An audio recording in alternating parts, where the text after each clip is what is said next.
Boa noite, meus queridos amigos, bem-vindos ao nosso encontro de restauração. Depois dessa linda música que você ouviu, nós vamos começar a nossa reflexão. Daqui a pouco vai ser assim, você vai ouvir música, você vai ter esse louvor que nós tanto apreciamos. Iniciamos os nossos encontros sempre exaltando e glorificando a presença de Deus. Tem nos faltado as quartas-feiras, tem nos faltado domingo pela noite, mas nós estamos providenciando para que você seja ainda mais abençoado. Que Deus abençoe você, a sua família e o resto desta semana que promete, porque sábado próximo, domingo próximo, a gente vai ter aí o nosso encontro presencial, com todas as mudanças que aconteceram nos últimos dias, nas últimas semanas.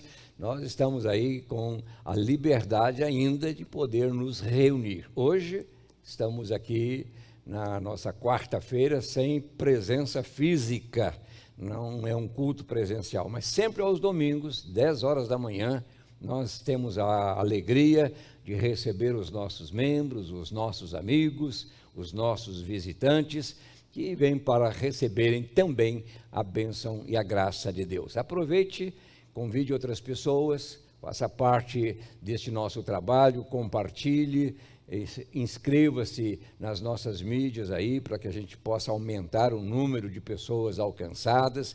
Então, isso depende de você, não de nós, mas a gente sugere, pede, porque quanto mais pessoas é uma forma de nós evangelizarmos. A igreja hoje usa a mídia como um meio de evangelização. Então, ajude-nos a ajudar outras pessoas. Amém? Nós vamos continuar falando sobre restauração, aproveitando a inspiração lá do livro de Neemias, principalmente capítulos 3 e 4. E eu quero me reportar nesta noite a Neemias, capítulo 3, verso 1, que diz assim: o sumo sacerdote Eliasibe e os seus colegas sacerdotes começaram o seu trabalho e reconstruíram a porta das ovelhas. A porta das ovelhas. Eu intitulei esta nossa reflexão, Restaurando a Vida. Então nós vamos entender por que restaurar a vida. Você sabe que, aliás, vamos orar antes, né? Antes de nós abrirmos aí os nossos comentários, é sempre bom depender da graça de Deus. Oração faz bem à alma, ao corpo, ao espírito. Então vamos orar. Pai querido, mais uma vez temos a oportunidade de manusear, de extrair, de beber desta fonte, Pai, inesgotável, que é a Tua palavra de verdade. Então, mais uma vez, use essa palavra para abençoar todos aqueles que estão participando e que vão participar no decorrer desta transmissão. Nós oramos e nos colocamos em Tuas mãos no nome de Jesus. Amém.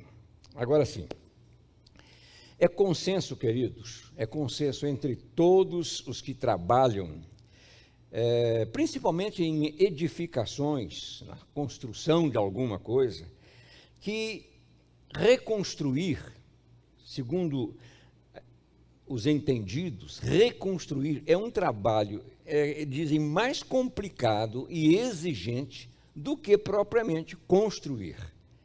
Então, reconstruir demanda um esforço muito maior do que apenas construir algo a partir do zero. Ora, quando Deus ordenou, vamos nos lembrar, ao profeta Jeremias, que ele exortasse o povo, que dissesse ao povo para abandonar seus pecados, para que o povo voltasse para o Senhor, né? Essa mensagem assim de convite a uma mudança de vida, Deus antes disse ao profeta: olha, diga o seguinte, e o texto começa assim, Jeremias 1:10, veja, observe, preste atenção, hoje dou a você autoridade, diz o Senhor, sobre as nações e reinos, para, veja, arrancar, despedaçar, arruinar, destruir E aí Deus complementa, e para edificar e plantar. Então, a primeira coisa que Deus fala para Jeremias, é para destruir e depois reconstruir. Eu não sei se ele quis dificultar o trabalho do profeta, porque, como eu disse, reconstruir é mais difícil do que construir, não é? Jeremias, então, deveria, primeiramente, colocar tudo abaixo, tudo que existia, tudo aquilo que o povo cultivava, né? Há uma razão para isso, o povo cultivava, adorava, servia a outros deuses. Então, ele deveria apagar isso aí e começar de novo. Iniciar um processo de restauração, de reconstrução. Ora, a gente sabe, só para complementar esse pensamento, que para destruir, a gente não tem que ter, ou fazer muita força, ou ter muito conhecimento. A destruição não exige, né, muita perícia, eu diria muita perícia técnica. Todos nós podemos destruir uma parede. Pode demandar um tempo, mas a gente destrói sem problema algum. Agora, nem todos conseguem colocá-la de pé. Construir uma parede é diferente de destruí-la. Por quê? Porque a construção exige plantas, cálculos, feitos por profissionais qualificados, trabalhadores selecionados. Então, para construir, demanda, né, um esforço e uma aptidão. Veja, para se construir um relacionamento, ou eu diria, vamos especificar, uma união conjugal, você sabe que leva-se tempo. Eu estou há 57 anos casados, mas nós ficamos alguns anos nos conhecendo, namorando, noivando, enfim. Há um preparo, construir um relacionamento, uma união, leva-se algum tempo. Mas para colocar no chão uma relação, um casamento, uma amizade, basta alguns minutos, basta uma palavra, basta um desencontro, basta, como eu preguei recentemente na igreja, deixar que o temperamento governe a vida, né? Sanguíneo, colérico, né? Então, para construir, demanda tempo, mas para destruir, numa fração de segundo, num átimo de tempo. Nesta série, queridos, nós estamos buscando, eu diria assim, na palavra de Deus, ferramentas, condições para nós reconstruirmos, restaurarmos o que foi estragado em nossa caminhada. E você há de convir comigo que muitas coisas se perderam, muitas coisas ficaram fora dos limites, né? Muitas coisas foram assim, machucadas, destruídas na vida, enfim, nos nossos relacionamentos. Então, a gente não pode negar isso. Sem dúvida, muitas vidas, né, viveram momentos críticos, foram queimadas, né, talvez pelas agressões, pelas crueldades do mundo, pelas injustiças, né? Então, é isso que nós estamos propondo. E eu sei que não é uma tarefa fácil reconstruir uma vida.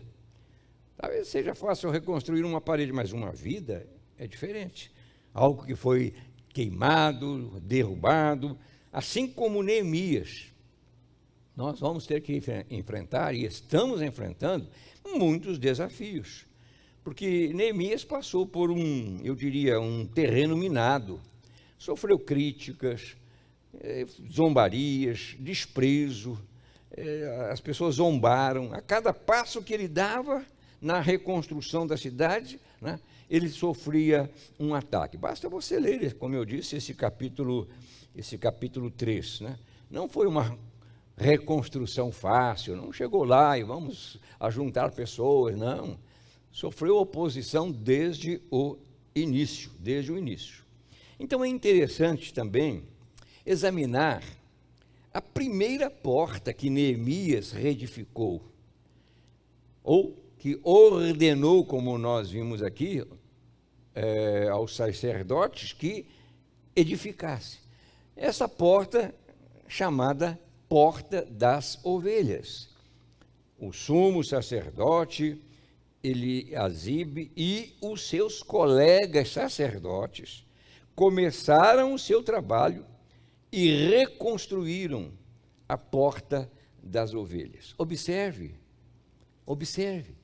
quem Neemias escolheu para reedificar esta porta? O texto nos diz, tanto o sacerdote Eliasibe quanto os seus colegas. Quer dizer, os sacerdotes foram encarregados da reconstrução daquela porta chamada Porta das Ovelhas. Eles eram os responsáveis diante de Deus, os sacerdotes, a Bíblia nos ensina, pela saúde espiritual do povo.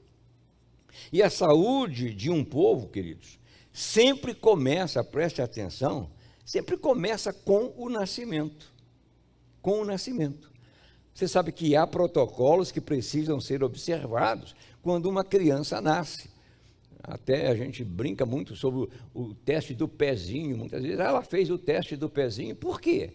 É uma forma dos médicos, dos pediatras, enfim, saberem como conduzir. A saúde começa ali. Os primeiros cuidados são essenciais para que a criança tenha um crescimento sadio e normal. Ora, no contexto espiritual, essa porta das ovelhas, ela está relacionada, eu diria, com o novo nascimento espiritual. O novo nascimento espiritual. Então, ela fala de quê? Ela fala da salvação que Deus providenciou para todos os homens, para todos nós, para que pudéssemos, ter uma outra qualidade de vida, como Jesus mesmo pontuou mais tarde, dentro do seu ministério, dizendo: olha, eu vim para dar vida a vocês, mas não qualquer vida, eu vim para que tenham vida e a tenham em abundância, disse ele. Então é importante lembrar que pela porta das ovelhas passavam as manadas dos animais, que serviam para alimentar o povo, para dar lã, fazer roupas, proteger contra o frio. Então as ovelhas eram importantes e por essa porta elas passavam. Esta porta foi o começo e o fim, ouça, do circuito feito ao redor das muralhas de Jerusalém. Neemias começou por ela, circundou a cidade, examinou todas as portas, que segundo o texto bíblico são 10 portas, e começaram então o trabalho. Por onde? Pela porta das ovelhas. Eu vou repetir o texto. O sumo sacerdote Eliasibe e os seus colegas sacerdotes começaram o seu trabalho e reconstruíram a porta das ovelhas. A porta das ovelhas, ela fala, então, especificamente, diretamente, da nossa salvação, do início de uma nova caminhada com Deus. Ela se refere, queridos, à reconstrução de algo que existiu, mas que, em razão dos ataques do mundo, dos dardos inflamados do maligno, das setas dirigidas ao homem, que foi atingido, que foi machucado e que se tornou um pecador. Então ela se refere à reconstrução de algo que Deus havia dado desde lá do jardim, ao escolher o homem, ao criar o homem e a mulher, ao colocá-los no jardim do Éden. Deus estava ali dando a eles uma oportunidade tremenda de uma comunhão íntima, eterna com o Pai. Mas tudo foi estragado. Então entra um processo. Esta porta nos fala de uma salvação planejada por Deus para todos nós. Por que essas portas são importantes? Porque na ocasião elas serviam de proteção para a cidade, contra os invasores, contra os adversários. Então, uma cidade cercada com muros e com portas era uma cidade, vamos dizer assim, mais segura um pouco mais preparada para as constantes batalhas que aconteciam. Portanto, essas portas, elas já existiam quando Neemias chegou lá em Jerusalém. Não foi Neemias que construiu as portas, Neemias reconstruiu as portas com os seus ajudadores, com os seus colaboradores, né? Então, quando ele chegou lá na cidade, ele percebeu que essas portas estavam assim totalmente destruídas, queimadas, não havia uma porta de pé. E ele começa exatamente com esta primeira porta chamada a porta das ovelhas. Ouça isso. A nossa vida espiritual, ela começa sim com a salvação, com tudo aquilo que o Senhor Jesus fez na cruz, morrendo, se sacrificando, se entregando, sendo obediente até a morte, como diz a Bíblia, morte de cruz. Para quê? Para que nós pudéssemos alcançar a salvação. Porque foi a salvação a razão de Deus ter feito tudo o que fez, desenhado este plano para que o homem pudesse ser resgatado, para que o homem pudesse voltar à sua presença, ter uma comunhão mais íntima, mais pessoal com Ele, né? Mas entenda o seguinte, a salvação não é um ato mecânico, não, e não é um único ato nesse processo de formação. A verdadeira vida começa, queridos, com a salvação, mas ela necessita, essa vida, ser cuidada, ser tratada, ser, enfim, vamos dizer assim, zelada com um cuidado muito grande. Para quê? Para poder se manter firme até o tempo estabelecido por Deus. Então eu quero viver na presença de Deus, mas para isso eu tenho que cuidar e ver como é que está essa porta na minha vida, porque por ela muitos problemas podem entrar.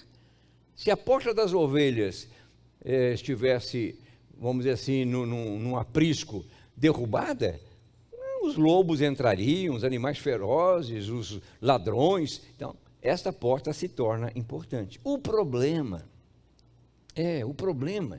é que ela, além de estar derrubada na vida de algumas pessoas, ela também corre o risco de, eu diria, de enferrujar, de emperrar, de não mais abrir. Então, tem esse contexto também, essa porta da salvação. Muitas vezes, ela se torna para nós um fardo, um peso. Você sabe que foi o cântico, o clamor do rei Davi a Deus, numa certa ocasião, foi este, quando ele disse assim: Senhor, devolve-me. O quê? Devolve-me a alegria da tua salvação. Dizendo o seguinte: eu quero ter uma comunhão diferente, eu não quero carregar um fardo, eu não quero ser um religioso. Hoje, para muitos, a igreja parece que é mais um obstáculo do que uma bênção. É mais difícil. Então, a gente, pastores, líderes, ficam gemendo, chorando, clamando para que as pessoas venham, como se nós fôssemos os interessados. Não, são as pessoas que devem ter esse interesse, porque são elas que vão ser abençoadas. Então, o convite que a gente faz, venha estar conosco domingo, tal, cara, é para que você seja abençoado, seja abençoada. Mas muitas vezes a porta de muitas destas pessoas já não abre mais, estão enferrujadas. Você já tentou abrir uma porta que permaneceu um tempo sem movimento? Vai ranger, vai fazer um barulho danado, né? Devolve-me, disse o salmista, a alegria da tua salvação. Por que ele pediu? Porque naquela época ele estava vivendo um momento de tristeza, de pesar, de enfraquecimento, de abatimento, de desilusão, de uma mortificação. Ele estava sofrendo, tinha, não é remorso, mas um arrependimento, e aquilo latejava no seu coração. Para mim, e é bom que você entenda, o grande perigo que ronda a vida espiritual é o tempo. É o tempo. O tempo ele tem um poder de esfriar o entusiasmo, de apagar as alegrias, de dissipar até o ardor de servir a Deus. A Bíblia diz que naquele tempo era um tempo de guerra, em que os reis iam às guerras. E foi o tempo que Davi disse: hoje eu não vou guerrear, hoje eu vou ficar em casa, hoje eu vou ficar aqui. Era tempo de guerra, mas ele disse: não, eu vou ficar em casa. O que aconteceu? A porta foi derrubada, foi queimada, ele, de uma certa forma, feriu o coração de Deus. Eu sei que, principalmente agora, nesse período de pandemia, né, muitos ficaram assustados, muitos até deixaram de frequentar a igreja com medo. Houve um esfriamento, né? Muitos se ausentaram, dominados por esta insegurança. Eu sei que isso pode ser considerado normal até certo ponto, mas, queridos, a vida continua. E longe do fogo, a brasa, ela esfria. Você pode ter certeza, ninguém consegue ser cristão, crente verdadeiro dentro de casa. Não tem como. É um braço amputado do corpo. Paulo faz essa analogia: nós somos um corpo bem ajustado, consolidado, cada membro juntando-se ao outro. Não, mas eu estou na faixa de risco, todos nós estamos. Hoje, os entendidos aí, os infectologistas já estão dizendo que baixou agora a idade, já não são mais os idosos como eu, não. 40, 50 anos já estão sendo contaminados. Não é por aí. Nós não podemos perder esta oportunidade de viver uma vida verdadeira. Este afastamento, ele esfria, não tenha dúvida. Ele provoca, inclusive, a criação de novos hábitos, que uma vez instalados, queridos, fica difícil você mudar. Mais de um ano nós estamos nessa guerra, nessa luta. Então, cria-se hábitos que você se acostuma. Muitos já se acostumaram em assistir culto pela internet. Para que sair de casa?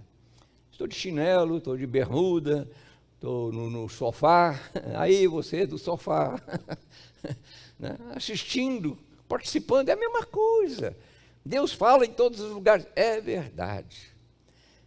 Mas se fosse só assim, Deus não teria criado o que criou. Jesus amou a igreja. Ele amou a igreja é necessária. Davi disse: eu prefiro estar à porta do templo. Que alegria eu tive com aqueles que me convidaram, vamos à casa do Senhor. A igreja é importante. Se não fosse importante, Jesus não teria morrido, não teria feito o que fez, não teria fundado esta igreja. Então, mesmo considerando normal este cuidado, e tem que ser, lógico, né? Nós precisamos olhar com mais carinho, porque uma coisa a gente tem que aprender: a salvação não é perdida. Não, você não vai perder a salvação por ficar em casa. A salvação não é perdida. A alegria da salvação é que desaparece, que é enfraquecida. Por que Davi se preocupou com alegria ao fazer aquele clamor? Porque ele sabia, queridos, que a presença de Deus é incompatível com um estado de tristeza, de abulia, de amargura. Não. Jesus disse assim: como podem os convidados do noivo ficar de luto enquanto o noivo está com eles? Enquanto o noivo está com eles. Se você está na presença de Deus, pode ter certeza, a tristeza não tem condições de invadir o seu espírito. Nós temos que manter a alegria, seja qual for a situação. Não foi isso que Paulo ensinou? Aprendi, diz ele, a viver o quê? Contente em toda e qualquer situação. Em toda e qualquer situação.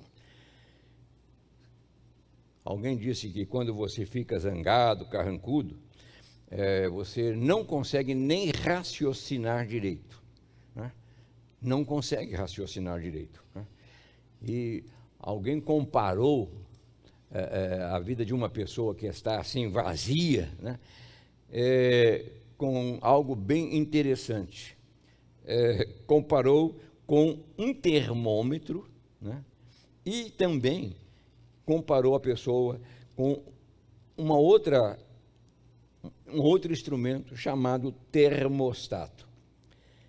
E diz o seguinte: o termômetro, ele registra a temperatura ambiente.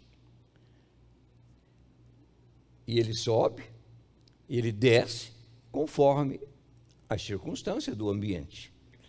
Ele determina, então, o estado normal de uma pessoa. Você sabe que hoje é quase obrigatório você, ao entrar num departamento, num teatro, num supermercado, medir, até na igreja a gente faz isso, medir o quê? A temperatura. Muitas vezes, queridos, as nossas emoções funcionam como um termômetro. O que eu quero dizer com isso? Um dia estamos alegres, outro dia estamos macambúzios, estamos tristes, estamos, enfim, arrasados, né? Um dia lá em cima, outro dia lá embaixo. Um dia estamos prontos a trabalhar, a contribuir, a participar, outros, desinteresse, desânimo, abatimento. Isso é o termômetro. E a comparação com o termostato? Bem, o termostato é um outro aparelho que regula a temperatura do ambiente. Significa o quê? Se a regulagem está, eu diria, na alegria, a temperatura pode variar, o termômetro pode variar, mas o termostato vai mostrar apenas o que foi registrado nele. Se você colocou no termostato uma determinada medida, ela vai permanecer, ela não muda. Em outras palavras, ela mantém constante a temperatura do ambiente, né? O termostato não permite que a temperatura varie, mesmo que ela varie, ele está marcando ali o que foi determinado. Isso significa o quê? Significa que a nossa salvação deve ser como o termostato. Quer dizer, ela não pode variar. Ela foi marcada ali como alegria, então ela não pode sofrer oscilações. Por isso essa porta das ovelhas precisa ser mantida em ordem, de pé, funcionando normalmente. As grandes tristezas, as decepções, eu diria os fracassos da vida, entram por essa porta, querido. Entram por essa porta. O povo lá de Jerusalém havia perdido a comunhão com Deus, porque a porta estava aberta, estava destruída. Os adversários não encontravam dificuldades em penetrar, em invadir, tanto a família, o trabalho, os negócios, estava tudo arrasado. Ouça, querido, sem salvação em Cristo, não há salvação para a vida. O profeta Isaías, ele diz assim: com alegria, palavras do Senhor, com alegria, vocês tirarão água das fontes da salvação. Não deixe esta fonte secar. Veja a promessa que Jesus fez. Ele diz assim acontece com vocês, agora é hora de tristeza para vocês, mas eu os verei outra vez e vocês se alegrarão e ninguém lhes tirará essa alegria. Portanto, haja o que houver, não permita que a alegria da sua salvação seja queimada. Aproveite este tempo de restauração. Aproveite, coloque de pé esta porta da salvação, reconstrua uma vida de alegria, de entusiasmo, de liberdade, de coragem, de ousadia, de intrepidez. Plante no seu coração pensamentos positivos, não se entregue, não se deixe dominar por essa onda de pessimismo. As notícias chegam, enfim, parece que eu estava assistindo outro dia um programa, esses programas que tem na TV aí, que falam do dia a dia, E a pessoa estava dizendo, vai acontecer isso, vai acontecer aquilo, vai acontecer... Eu mudei de canal, disse, não vai acontecer nada disso.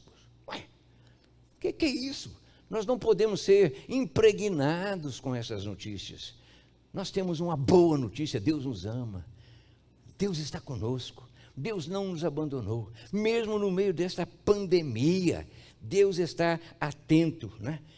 É como cantou o profeta Isaías, é grande o meu prazer em meu Deus, é grande o meu prazer em meu Deus, pois Ele me vestiu com as vestes da salvação, e sobre mim pôs o manto da justiça. Qual noivo que adorna a cabeça como um sacerdote? Qual noiva que se enfeita com joias? Porque assim como a terra faz brotar a planta, e o jardim faz germinar a semente, assim o soberano, o Senhor, fará nascer a justiça e o louvor diante de todas as nações. Veja que coisa maravilhosa. É grande o meu prazer nesse Deus que nos vestiu com as vestes da salvação. Queridos, é tempo de restauração, é tempo de consertar, de restaurar. Eu chamo o dom da salvação, essa porta das ovelhas que foi derribada. Não a deixe no chão, levante, viva essa salvação em toda a sua plenitude. Salvação é uma palavra muito abrangente, não é apenas salvação para ir para o céu, é salvação para viver, e viver uma vida de qualidade. Que seja assim com você, que seja assim com a sua família, que seja assim com todos os seus, em nome de Jesus. Amém, amém. Vamos orar. Pai querido, muito obrigado. Que as palavras tenham sido compreendidas, palavras simples, mas que sejam palavras de encorajamento, para que nós possamos manter esta salvação sempre viva, caminhando, andando e servindo ao teu reino. Eu abençoo a todos que participaram conosco, eu abençoo a todos que vão ainda assistir em outros horários esta reflexão, que essa alegria seja restaurada na vida de todos, a alegria de servir ao teu reino, em nome de Jesus. Amém e amém. Queridos, foi muito bom ter você conosco, espero tê-los domingo próximo na Rua Luiz Góes 35, lá na Igreja de Nova Vida, aqui na Igreja de Nova Vida, onde eu estou gravando esta mensagem, que você venha estar conosco a partir das 10 horas da manhã. Uma boa noite para você e que Deus abençoe você e a todos, rica e abundantemente. Amém.